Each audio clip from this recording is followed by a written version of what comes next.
At a live image of the Falcon 9 rocket on the SpaceX launch pad in Cape Canaveral, Florida, counting down to liftoff in just 16 minutes from now. Good evening from Hawthorne, California, and welcome to the live webcast of today's Falcon 9 mission to the International Space Station carrying the Dragon spacecraft. I'm Tom Perderio. I'm a firmware engineer here at SpaceX, and today's mission to resupply the space station represents SpaceX's 8th cargo mission to the International Space Station underneath the Commercial Resupply Services Program, or CRS for short. Now, we fly CRS missions under contract with NASA in order to make sure the International Space Station has all the supplies and equipment necessary in order to accomplish its scientific goals. On board today's mission are 4,900 pounds of cargo, including crew supplies and some super cool research that we'll talk about more later in the program. In addition, we'll also be attempting to land our first stage of the Falcon 9 back on land. And this is the first time we'll be attempting a land landing since a successful landing during the Orbcomm mission in December of last year. So we're pretty excited. We have a lot of great stuff coming up tonight. Let's do this. Hi, my name is Lauren Lyons, and I'm a mission integration engineer here at SpaceX. Now, to my right, you can see the Falcon 9 standing on the pad with Dragon at the very top. Now, this is the 7th launch that we had this year, and in the 6 previous missions, 5 of them have been fairing missions, which means there's been a satellite at the very top with a fairing on top, which is why this looks a little bit different. Overall, the entire stack of this assembly is about 5 meters shorter. And of course, you have Dragon on top. So the conical portion here, that is the Dragon capsule. It is the pressurized part of Dragon where we load the most sensitive cargo that needs steady monitoring of the environmental control systems such as humidity, temperature, and pressure. Right underneath it, we have the Dragon trunk, which is where we store our unpressurized cargo, the less sensitive stuff. It also is what envelops the solar panels, which then deploy on orbit.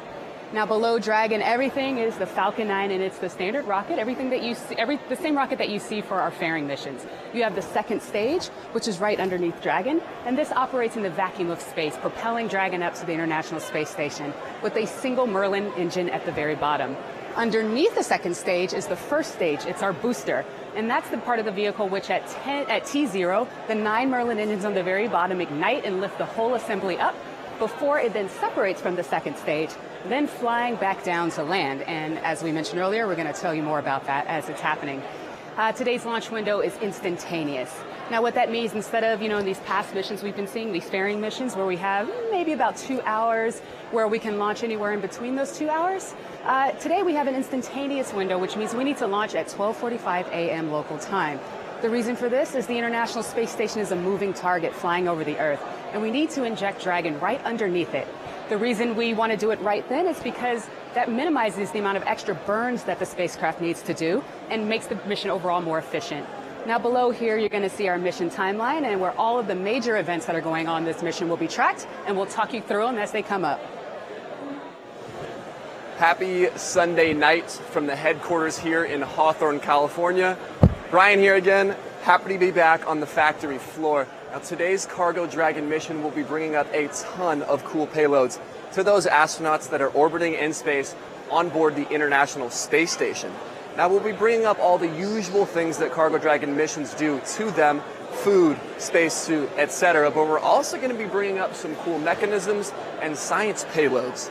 Now, one of the most primary of these is IDA, or the International Docking Adaptor. Now remember, the space station is an international effort, so you have visiting spacecraft coming from all different countries with all different designs. IDA provides a common interface so that they can all mate safely and similarly in a consistent manner. Regarding the science payloads, there are many. A few of these include a biomolecular sequencer.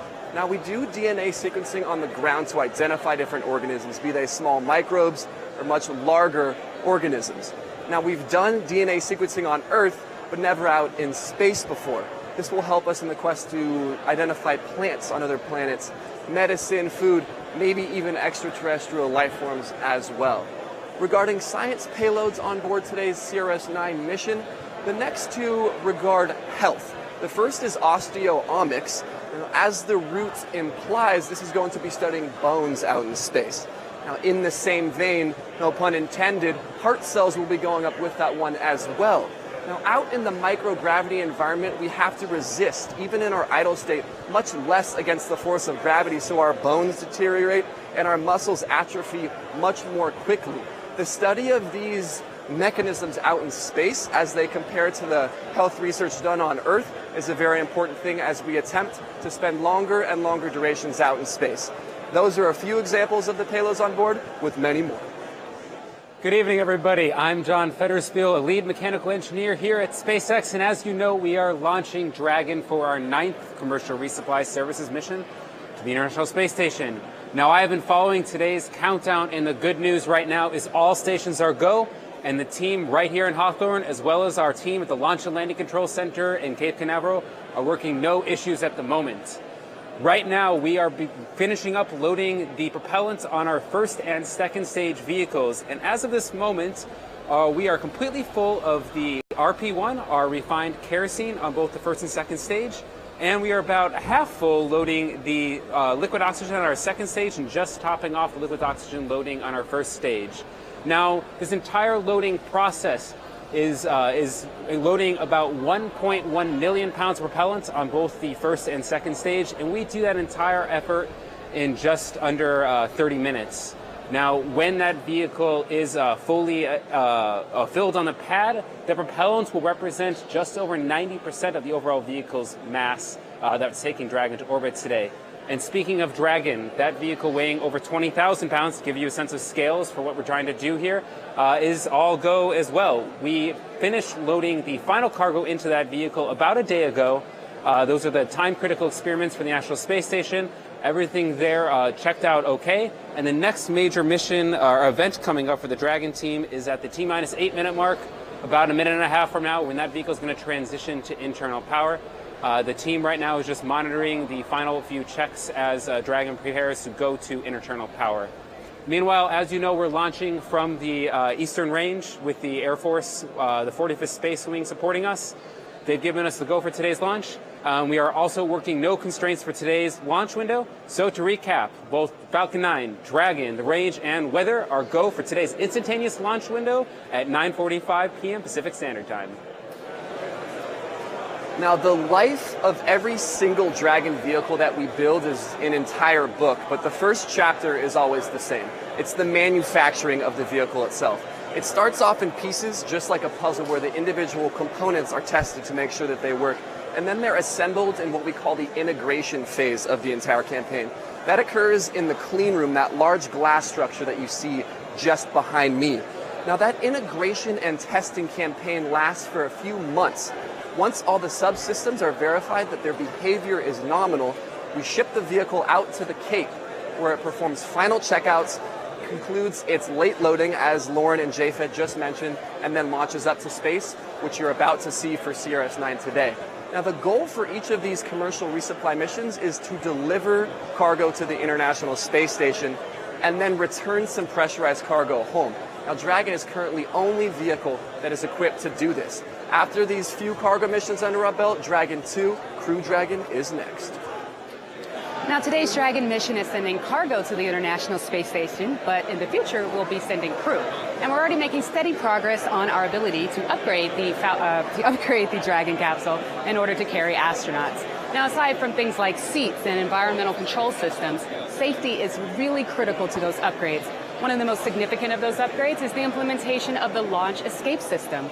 In the event of emergency on the pad or during launch, those Super Draco engines will power up and propel Falcon 9 propel Dragon far away from Falcon 9 and back down to safety. Now, those Super Dracos aren't just for safety, but they also help us to enable propulsive land landings here on Earth, or in the future, Mars. Over the past year, we performed multiple successful tests of the Dragon propulsion system, and there are two primary ones. The first of which is the hover test. For this test, we suspended Dragon with a tether about 10 feet above the ground, and then fired those Super Draco engines in order to hover the capsule up. As the engines were firing, the onboard sensors fed data into the control system, allowing the Super Dracos to adjust their position and orientation across all 6 degrees of freedom, forward and backwards, upwards and downwards, and left and right. Now, as you can imagine, stable and precise landing is critical for humans. Now, the second major test we performed is the hold-down test. Instead of suspending 10 feet above the ground, we actually held Dragon down about 2 feet above the ground. We fired the Super Draco engines in order to characterize the effects of engine plumes on the underside of Dragon. Because the vehicle is so close to the ground, the underside sees major amounts of heating and forces from acoustic reflections. And this is what Dragon's going to see when it's landing. In fact, this is the maximum dynamic environment that Crew Dragon is going to see across the entire mission. Now, all of this is gearing up to our 2017 Crew Dragon demo flight, where you'll see the capsule in action for the first time, not on a test stand, but instead on the very top of Falcon 9. Both of these tests are successful, and we're continuing to move forward towards development with confidence. We're just about 6 minutes inside today's count, and everything still remains go for today's mission of delivering Dragon to the International Space Station for its 9th Commercial Resupply Services mission. Now the Falcon 9 launch vehicle is continuing its propellant load. We are just finishing up our liquid oxygen load on that second stage, and that's going to continue to load right up to about the T-minus 2 minute mark, where we will finish off that loading for the final few minutes of ascent. Now, something you're going to see on your screen right here is we began the engine chill of our launch vehicle at the T-minus 7 minute mark. If you've watched our previous webcasts, you've noticed that we begin the engine chill at the T-minus 10 minute mark for previous Falcon 9 launch vehicles, but experience has shown us that we don't need those extra 3 minutes, so we decided to bring this event in. Engine chill is the process where we begin flowing the cold liquid oxygen through our Merlin engines, basically chills down all those metallic components and makes sure that at the point of ignition, that liquid oxygen doesn't flash into gaseous oxygen, potentially damaging those components. And that's why we go through that whole exhaustive process of chilling them in. We've also just started transitioning the vehicle to internal power. We basically switched the vehicle over to the internal power bus, and then at the T-minus 2 minute mark, we're actually going to stop trickle charging the batteries, and then it will be on its own power at that point in time as well. Dragon, meanwhile, also transitioned to internal power, which I mentioned. That went well. No issues to report there as well. Coming up on the vehicle, we have just started pressing up the vehicle with our ground side helium. That process is going well, and that gets ready for the final few moments of strong back retract. You'll see that in a few moments here. The forward arms of the strong back, that's to the left side of the rocket, will open up, moving away and then getting ready for the vehicle's final few moments there. If there are any few issues coming up in the last few moments here, we do have a backup opportunity on Tuesday at midnight. But for right now, Falcon, Dragon, range, weather, everything is go at our Launch and Landing Control Center in Cape Canaveral, as well as right here in Hawthorne, California. Now, in just a few minutes, the Falcon 9 first stage is going to lift off and carry the second stage and the Dragon capsule into low Earth orbit. Once it drops those two off, it's going to separate, and then the first stage will make its way back down into the atmosphere for a landing attempt. Now, tonight's landing attempt is at Landing Zone 1, or LZ1. This is our purpose-built rocket landing pad back at the launch site at Cape Canaveral Air Force Base in Florida. Now, for those of you who've been watching our past few launches, this is a little bit different. The past few launches we've been landing on our autonomous spaceport drone ship, which is typically stationed about 100 miles off the coast of Florida. Going forward, we're going to be making a decision about whether to land on LZ1 or on the autonomous spaceport drone ship, depending on the type of mission that we're trying to accomplish that day. So, for instance, for our geostationary missions, like our last few missions, we need to squeeze every last bit of performance out of that Falcon 9 first stage as we can. And this doesn't leave us with a whole lot of propellant margin left over to boost the first stage back to the landing site. So what we do is we take the autonomous spaceport drone ship and position it out in the ocean so that it can catch the rocket as it controls its way down through the atmosphere. However, today, during a LEO mission to the International Space Station, we actually have a fair bit of propellant margin left over. It means that we can safely boost the Falcon 9 first stage all the way back to Cape Canaveral for a safe and controlled landing on LZ1. Now, for those of you who are familiar, there's three different maneuvers. There's a boost back burn, a re-entry burn, and then a landing burn, which you'll hopefully be able to see on camera. And our first stage is just about to take off in a few minutes here. So let's turn it over to the pad cameras and watch the rocket take off.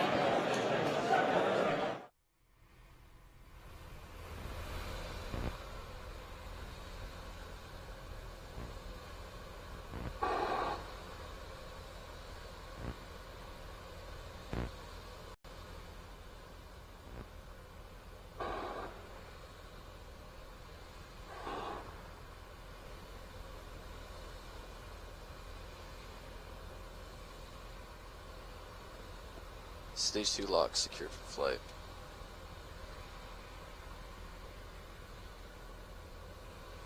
Falcon 9 is on internal power.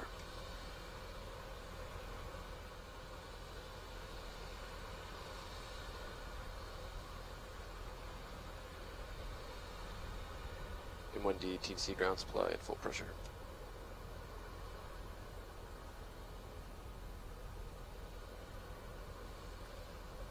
Vehicles in self-align.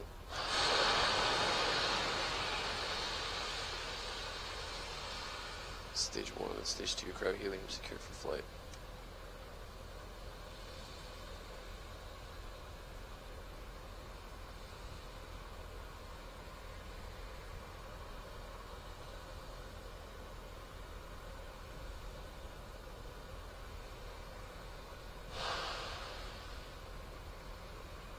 VC and DC on countdown. Verify F9 and Dragon are in startup. Falcon 9's in startup. Dragon is in startup. Stage 1, Stage 2 present for flight.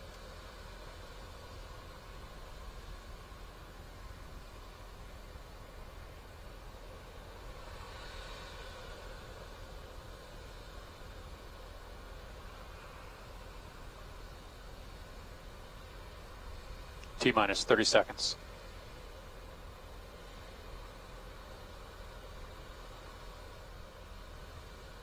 T-minus 20 seconds. Falcon 9's configured for flight.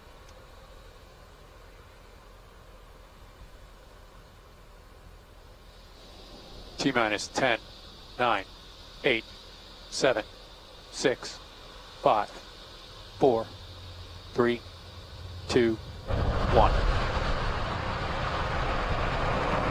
Liftoff of the Falcon 9. Falcon 9 is through the towers. GC move to section 10.57. Stage Secure the 1 pad. propulsion's nominal. Pad net A.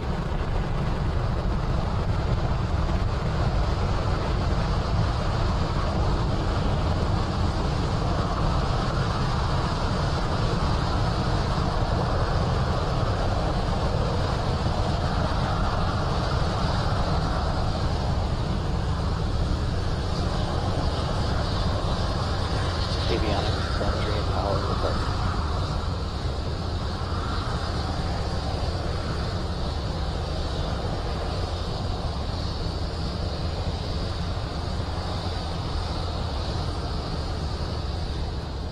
And Falcon 9 is on its way to delivering Dragon to the International Space Station for its 9th commercial resupply services mission. Coming up, we have max Q, about another second or so. It's one of the highest stress states in the vehicle.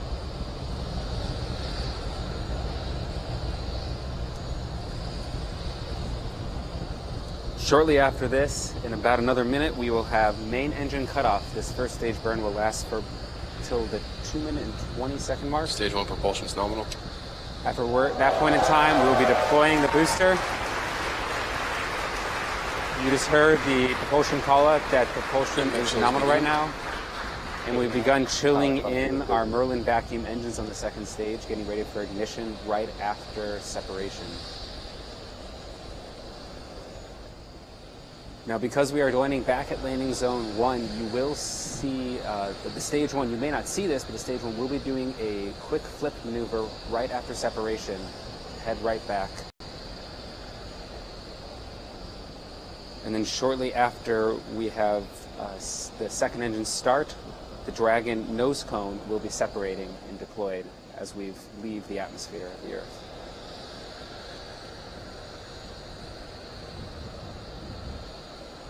Engine shut off. And stage separation. Stage separation. Stage 1 is entered its split. And we have ignition of the second stage engine. Stage 1 boost back is starting. And the boost back burn for stage 1 has also begun.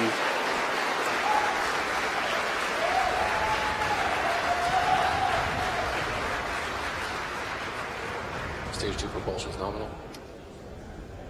Boost back burn is continuing as planned for the first stage. Second stage looks like a nominal throttling as well. Okay, we just got confirmation that boost back burn has engaged, so that is really great news. And the first stage is now on its way back to land. The second stage, however, is continuing on up with Dragon on top. Right, and the next milestone for Dragon is it's going to deploy that nose cone that sits at the very front of itself. Remember, once we're out in space, we don't need that aerodynamic shield anymore. And so the Dragon spacecraft is then going to separate from the second stage and then prepare to maneuver towards the International Space Station. Now, this isn't just a straight line maneuver. There's actually baby step maneuvers to get as close to the International Space Station as possible without endangering it. Yes, these very short propulsive thrusts. These stop and go, stop and goes. Yeah, you can actually see it looks, we're really catching up with the International Space Station as it's going around the Earth. You can see in the animation here, the first stage takes off and then separates with the second stage. And the second stage with the Dragon on it is trying to catch up with the orbital parameters of the International Space Station. Right, and so the animation on screen to show that it's deployed, Dragon is on its own now, and then it's going to perform those co-elliptic burns and those height adjusts. It just does one there, but it does a sequence of these in its actual phasing. And then it approaches the ISS from underneath. It's called the nadir pointing direction, at which point it gets grappled and birthed. So this is all coming up shortly after we separate from the second stage. Second stage burn is still going nominally right now. You can see it on your screen. Those white hot exhaust gases coming out of the engine bell. And then while this is all happening, the first stage is boosting its way back towards land.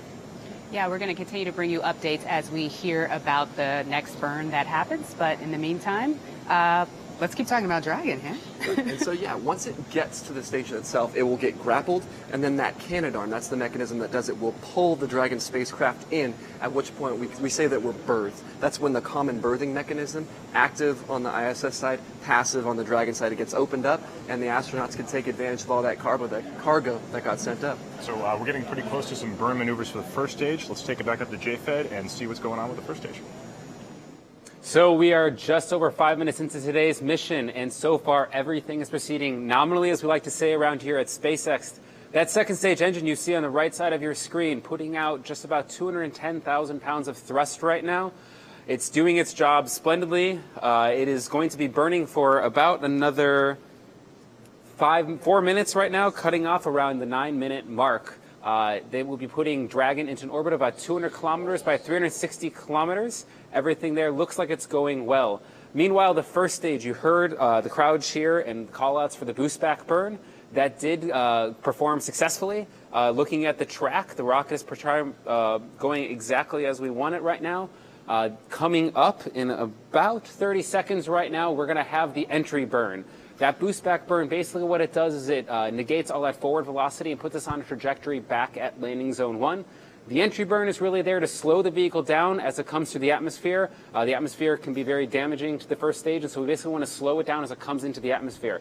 We were going over 5,000 kilometers an hour, and the stage reached an apogee of over 130 kilometers, so that's a lot of energy we have to take out. That entry burn is starting just now. It looks like it sounds pretty good. We are coming in through the atmosphere as of this moment. This entry burn will last for about 21 more seconds. You're seeing the image from the aft end of the rocket there. This burn will cut off in about 5 seconds, and we have shutdown. And it looks like a good shutdown of the entry burn. Now coming up, we have the landing burn beginning in about 45 seconds or so from now. These times could vary a little bit. It's followed by touchdown and landing zone 1. But right now, both on orbit and the first stage seem like they're in a good shape right now for today's mission. So as you just heard from JFED, the re-entry burn of this first stage looks like it was successful. We're just waiting for that landing burn, that final burn. Hopefully we'll be able to see a pad shot, and we'll get a good look at the landing burn as it comes in for a landing. Yeah, people here, as you can see, are very quiet and waiting with bated breath because this is huge. Everyone is really, really excited. The first time coming back to land since the Orbcomm mission back in December of last year. And as Tom just mentioned, we have those cameras out at landing zone 1, as you can see right here. And this is where we're going to see the Falcon 9 return. You should see the re-entry there. Landing on start real soon. We can't promise it, but the footage should be better than on the drone ship because the video cameras are a little bit further away. You can see the vehicle's plumes coming into frame now. That's Falcon 9 going to return at landing zone 1.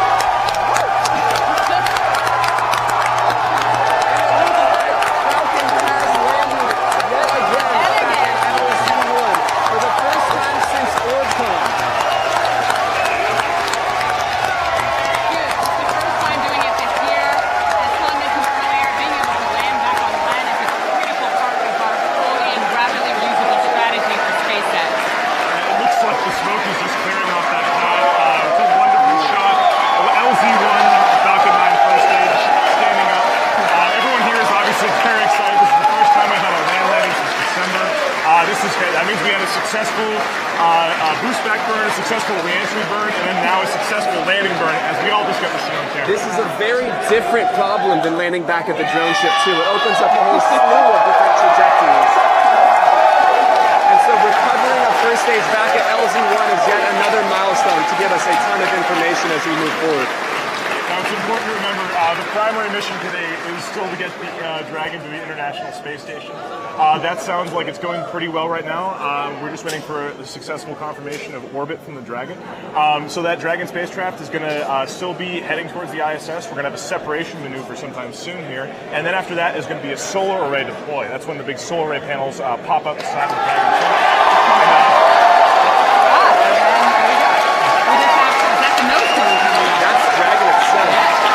Separating from second stage to continue on its mission, moving forward to the space station by itself. Godspeed, Dragon. This is a view from the top of the second stage of the rocket, looking up at the Dragon as it glides away. We just had a successful separation maneuver. In just a few seconds here, we should see the solar array covers on either side of the Dragon pop off, and then the Dragon can start harvesting solar power. Right, and remember, with the excitement of that first stage landing back at LZ1 behind us, this primary mission continues. A few events are coming up now. The propulsion system is going to prime, and a few other sensor suite actions that JFED will talk about as Dragon continues on its own to phase up to the International Space Station.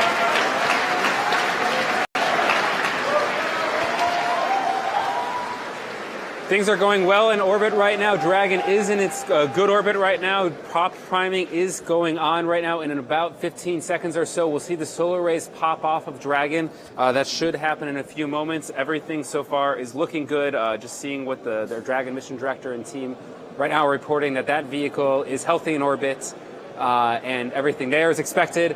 And meanwhile, as you saw, the first stage performed beautifully. We've landed back at landing zone 1 as we'd hoped. For this entire mission. You're looking at a view right now at the aft end of the second stage. That did place Dragon into its perfect orbit. And meanwhile, on the right side of your screen there, now we've changed views to the solar array fairings themselves. That's actually a camera inside the solar array fairings. In a moment here, you actually see Dragon's solar rays pop open. Those solar rays are behind the fairings to protect them from the intense launch environments that we have during ascent. And then once we get to orbit, we use some pyrotechnic bolts and eject them using some springs, the solar rays, so we can begin our on-orbit operations and really start the overall mission for Dragon. Once we have the solar rays out, we can start beginning our power generation. Dragon does have 4 batteries on board. Unfortunately, those 4 batteries cannot last the entire duration of the mission, which is why we have the solar rays to act as power generation capability for us. And then we will begin our on-orbit operations. And as Brian mentioned, at about T+3 hours for this mission, we're going to open the GNC beta doors and begin guidance and navigation on-orbit maneuvers. And those solar rays look like they're coming out right there. It's always exciting to see those unfurl. Kind of towards the left-hand side, about a third of the way up in the middle, that's where the spring is. And you can see the wire harnesses in the back of the solar array there snake around. And it looks at this moment like we have a successful deployment. Those will continue to unfold for about another 5 seconds or so before they fully rigidize. And then towards the bottom of your screen, those solar rays themselves will rotate about that axis as we begin our on-orbit pointing on the space station, as we go towards the space station. Today's docking attempt, our berthing attempt rather, won't actually be today. It's coming up on the 10th, on Tuesday. We will be doing a number of the burns, height, altitude, and co-elliptic adjusts that you heard earlier talk about. Those will be going on over the next few days. But for now, everything looks like it's good on orbit, and Dragon is in a safe, intended orbit on its way to the International Space Station for just a few more days till we get there. With successful solar array deployment behind us, thank you for the update, JFED. That brings the webcast to a conclusion. A quick recap. We had a nominal pre-launch countdown, a successful liftoff of the Falcon 9 with second stage and Dragon, and then a successful recovery with the first stage coming back to land at LZ1. A great accomplishment, not just for SpaceX, but for people in general, for the mission to make rapid reusability a real thing. Now, as we continue to make those phasing maneuvers that we spoke of earlier, in the next 24 hours, you may stay up to date with those on the SpaceX website until we get to the ISS in about 24 hours, and those astronauts can take advantage of that cargo. So like Brian was saying, this concludes the SpaceX webcast. We'd like to thank our customer, NASA. We'd like to thank the Air Force and Range and the FAA, and thank you to the viewers for tuning in. And you can follow us on our social media pages on Facebook and on Twitter, and at SpaceX, actually, and even on Instagram, where we're loading pictures. Wait, I'm sorry. What? Is that a dragon? What Wait. the? Oh, yeah, I'm going to get it. I'm going to get it. That was the Modi.